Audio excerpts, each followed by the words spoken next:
Di kesempatan kali ini, saya akan berbagi pengetahuan tentang bagaimana sih cara mengatasi dampak pembakaran senyawa karbon terhadap lingkungan dan kesehatan.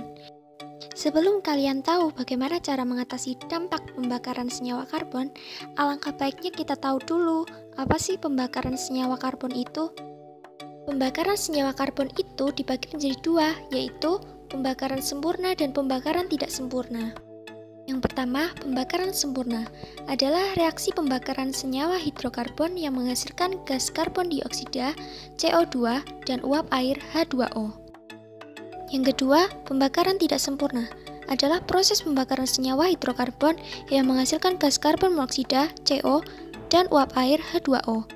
Dampak pembakaran senyawa karbon dapat menghasilkan polutan, yaitu 1.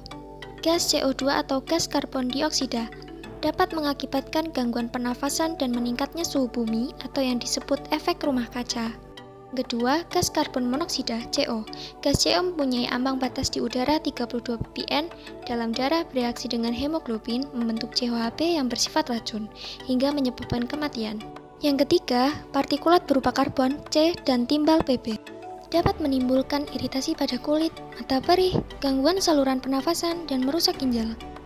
Yang keempat, gas SO2 dan NO2, NO3. Gas sulfur dioksida SO2 menimbulkan iritasi dan hujan asam yang bersifat korosif, sedangkan oksida NOx menghasilkan asap kabut. Nah, kita sudah mengetahui apa itu pembakaran senyawa karbon dan dampak yang dihasilkannya. Tapi bagaimana dengan cara mengatasinya? Langkah pertama yang bisa kita lakukan adalah melakukan penghijauan atau pembuatan taman kota. Penghijauan atau pembuatan taman kota untuk melindungi lingkungan dan mengubah gas buang CO2 menjadi O2 melalui proses fotosintesis. Yang kedua, menggunakan bahan bakar alternatif yang dapat diperbarui dan ramah lingkungan, seperti tenaga surya dan sel bahan bakar. Sel bahan bakar melibatkan reaksi antara O2 dan H2 dengan produk reaksi yang ramah lingkungan yaitu H2O.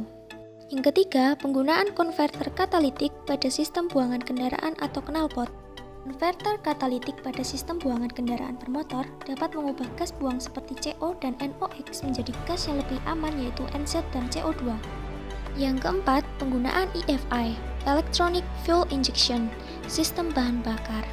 EFI atau Electronic Fuel Injection pada sistem bahan bakar kendaraan akan menghasilkan pembakaran sempurna sehingga mengurangi emisi gas polutan. Itulah yang dapat saya sampaikan. Semoga video ini dapat menggugah kesadaran betapa pentingnya menjaga bumi. Semoga kita dapat membawa perubahan supaya lingkungan, keluarga kita sendiri tetap terjaga dan sehat. Sekian dari saya, terima kasih.